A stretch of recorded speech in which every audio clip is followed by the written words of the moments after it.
We don't march and protest because we like to march and protest. From New York. All we want to do is be free. Shaun King.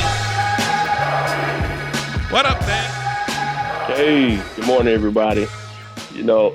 First and foremost, thank you all for the birthday love. I turned 40 years old this past Tuesday and took the day off to be with my family. Uh-huh. But happy birthday. Many of you, thank you, man. Many of you have seen this horrible video from Lakeland, Florida, where several white students are horribly beating this 12-year-old black boy there in the school.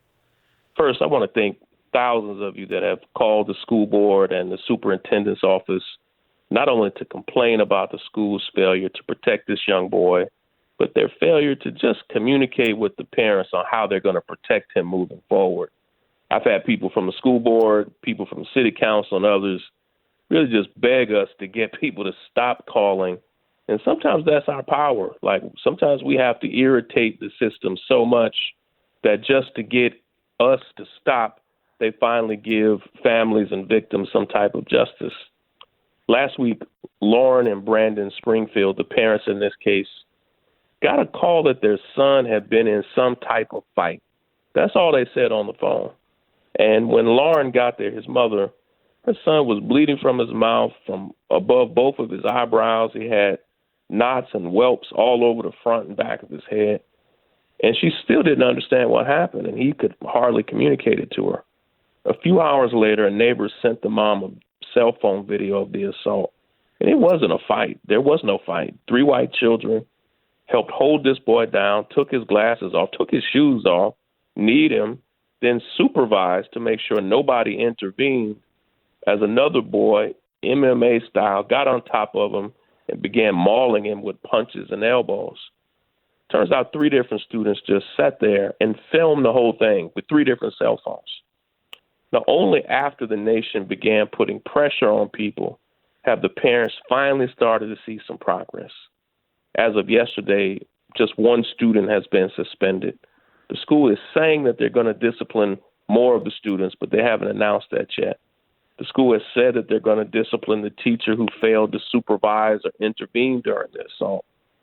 The superintendent and local school board member from this district, they have each apologized, which is some type of progress, but the parents are simply asking for a real plan on what's going to be done to protect their son and other people's children moving forward. And that's just not too much to ask. I have a few quick points that I want to make about this. The first is we have to keep teaching our children to intervene and help when they see somebody being bullied or assaulted like this. Filming it is just not enough.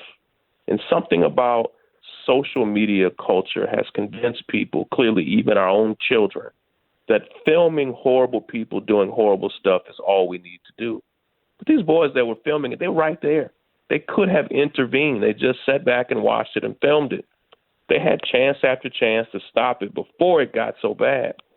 I've told my son and all of my daughters, who are as tough as nails, by the way, I've told them many times that if they ever see something like this happening in school, that they will never get in trouble with me, with my wife, if they intervene to stop it, that sometimes you just have to intervene and confront a bully. The kids instead just decided to film it. The second thing is this, and I'll tell you what I said to each of these parents, and I've been able to talk with both of them over the past few days. Go all out for your children. Lauren and Brandon, they're doing just that. You have to demand each and everything that you want to see. You have to demand that it happens, and don't stop until you see it. The school was just going to try to pass this off as a simple fight and just let it be. They had no intention on doing right by these parents. And if you think your kids are being mistreated, you have to step up for them.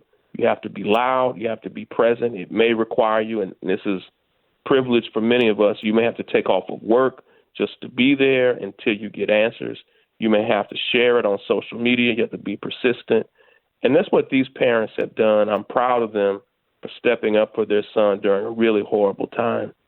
And lastly, I want to say something about the reality that the abuse that we suffer in society really warrants professional help. And truthfully, I think all black people in America have some degree of PTSD from the harm and trauma that we've experienced or witnessed across our lives. This young man clearly will need counseling, will need to see a therapist, and the family is putting that in motion. But really all of us do.